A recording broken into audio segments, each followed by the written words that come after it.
Okay, 9th chapter, 26th verse. Krishna says, Patram pushpam phalam toyam yo me bhaktya prayachati tadham bhakti upratam ashnami prayatatmanam. Prabhupada translates this as, anybody offers me a leaf, a fruit, patram pushpam, flower and a water with devotion, Krishna says, I accept it. Now, but there are few important points in this verse because this verse can be highly misinterpreted and misused. How? Because Krishna says, if anybody offers me merely some flower, some fruit, some water, I'll be pleased and accept it. So then people, they tend to offer Krishna a small, like in India there's a culture, they offer some butter and sugar and that's it. And then they think Krishna is satisfied. But that's not the point what Krishna is trying to make here. What Krishna is not saying that, okay, you offer me some flower and leaf and water and I'll be satisfied. That's not the point. The point is, he's saying, if you offer me some flower, fruit or leaf with devotion, even that small offering I'll accept. That's the point. It's not necessary to offer me big, great things. Even if your offering is small, I'll accept it. On the condition that you can't offer me great things. That's the point. If you are so poor, if you are in a jungle and if you don't have any money or nothing to offer me, you simply take some leaf and flower and water and then offer me, I'll accept it, because if you're offering with me devotion. But if you're in a palace and you're offering me some flower and leaf and food, it doesn't make any sense. Krishna doesn't take it. Because that's hypocrisy. Because for Krishna you are giving some small thing, but for yourself you are honoring such a big luxurious meal. That is absolutely ridiculous.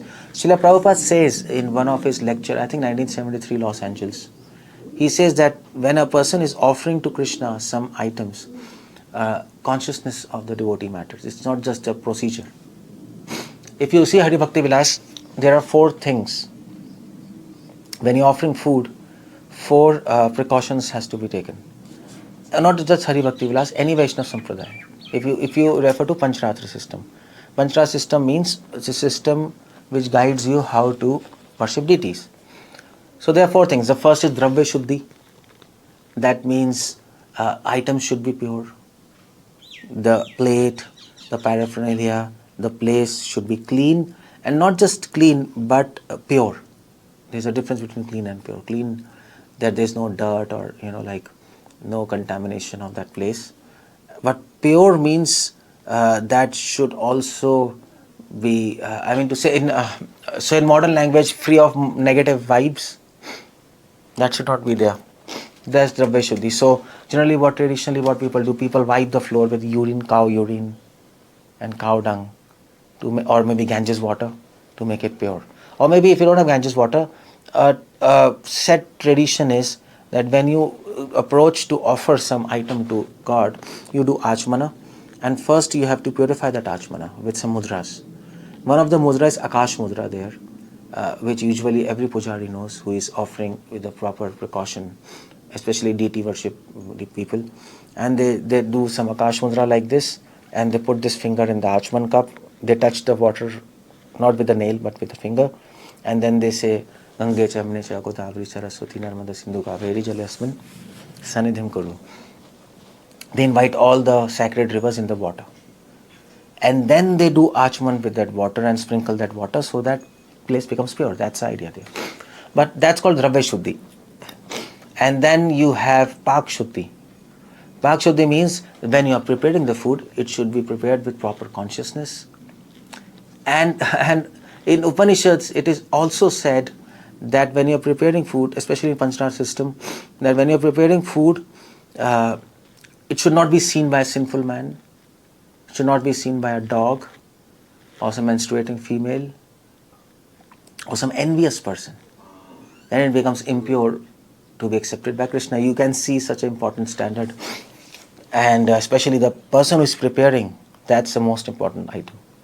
And then you have mudras. Some mudras are there, Chakra mudra, Shankhani Mudra, all these mudras are there, which you are doing on the offering plate to actually purify the subtle energy content of that food, the aura of the food, for example.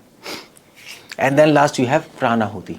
That means you are chanting some mantras which will invoke Krishna's presence there.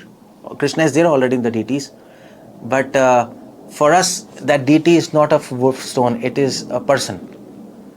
And so you are saying some mantras to make him hungry. That's the whole idea. So that's there. These 4 things, precautions have to be taken. But the most important thing which Prabhupada says in his lecture 1973 Los Angeles, he says the most important thing is consciousness. The how you approach Krishna when you're offering the item. Prabhupada says one should pray to Krishna after chanting the mantras. You should pray, Krishna, I am nothing, I don't have anything, I am an insignificant person. You are so great, you have everything, you don't need this thing. But nevertheless, I am offering you these small items which I have collected with a lot of efforts and devotion. Please accept it. That's the most important thing. So what's this? This is the same concept is there in this verse. Patram pushpam phalam toyam. So that's the point. Okay, fine. I am living in a palace and then I am saying, Krishna, I am offering you fruit and leaf and water. I don't have anything, and what can I offer you? Krishna will say, come on, you're crazy. So many things in your house. This is crazy. So then it doesn't match, isn't it? It's some kind of hypocrisy. So the idea is, Patram pushpam phalam toyam yome bhaktya prayachati tadam bhakti upratam ashnami prayatatmana. The important point is prayatatmana. With effort. A leaf, a flower, a fruit collected with effort. If you offer to me, I'll accept it. And who is going to put effort in collecting leaf and flower and water? It's there. It's there, in your garden and tap. The effort you lead in a jungle, probably. A leaf, a flower, a fruit, some water. That kind of effort. So the idea is effort. The idea is not leaf, flower, fruit. Krishna is not accepting your flower. He has so many flowers in his spiritual world. Krishna is seeing what kind of effort you have put in collecting that item and offering to me. And that is devotion, by the way. That effort is devotion, because you see, if we love our children, so we put efforts for them.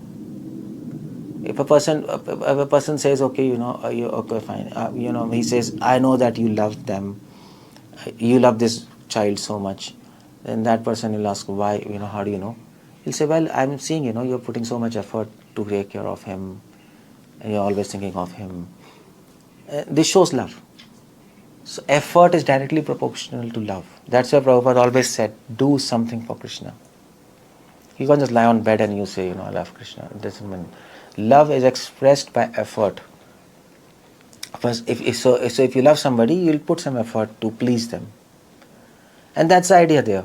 So effort. So suppose you're sitting in a home and then you ask your servant, bring some leaf, bring some flowers, garland from the market, and arrange a plate, arrange some water, and then you offer. It doesn't help. It doesn't help neither him, neither you.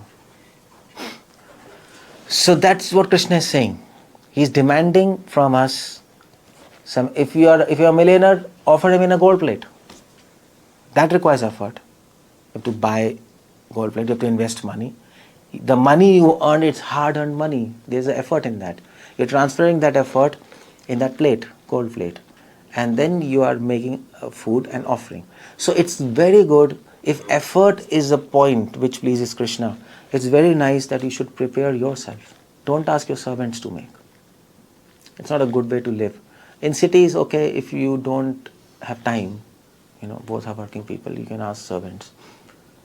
But nevertheless, you can make for Krishna yourself. For you can ask servants, it doesn't matter. But if you really want to do devotion, make something for Krishna. Take out time. That time which you take out, that's your effort. And what you're making for Krishna in that time, with full focus, that's your effort. And then offer him. Offer him that's another thing. Offer him, put efforts in offering, chant mantras. Don't just chant mantras and just, vanished. and then after 5 minutes you again appear. Krishna, have you eaten? It doesn't make any sense. It's ridiculous. Offer that, as far as possible, prepare yourself for Krishna. Offer it in nice plates, and don't use iron and aluminum plates. It's out of question. Best is gold or silver, banana leaf. And then after you chant mantras, meditate on Krishna. That's also mentioned in Panchratras, Dhyanam. Meditate how Krishna is honoring that food with his associates. That's, by the way, meditation given in Hari Bhakti Vilas. Or maybe sing a song by Bhaktivinoda Thakur, Bhaja Bhakta Vatsala. That's all meditation, how Krishna is eating. It's the same thing. If you can't meditate, sing a song. That will help you to meditate. That's the idea of singing that song. And then after it's done, 10 minutes sit, meditate, and then after it's done, or maybe chant one round.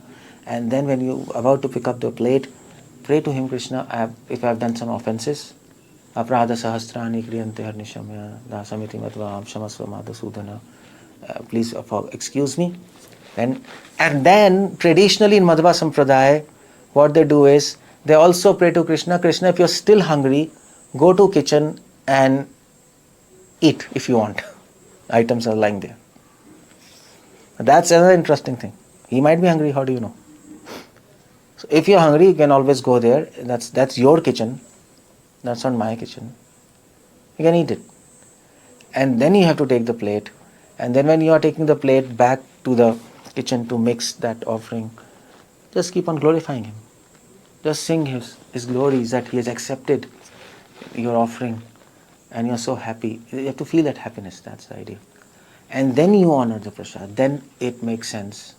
Krishna is accepting your offering. So, idea of this verse is not the contents, it's the consciousness. That's the idea. Generally people focus on the contents, pataram pushpam phalam tayam. No, it's the consciousness behind those items. That's what Krishna wants. That is why name of the movement is Krishna consciousness. And what devotees are doing? I mean, okay, I don't have time, and then they buy some stuff from market and then they offer to Krishna. It's absolutely ridiculous. What that person, what consciousness he has, none of the criteria are fulfilled in that offering.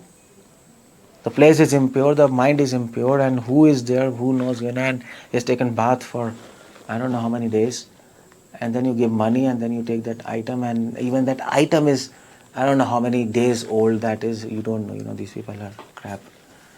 You might take it from a good company, but who knows what's happening, And then you offer to Krishna. So you don't put any effort, you just buy it, put it on the plate, and then what's Krishna supposed to do? Eat it?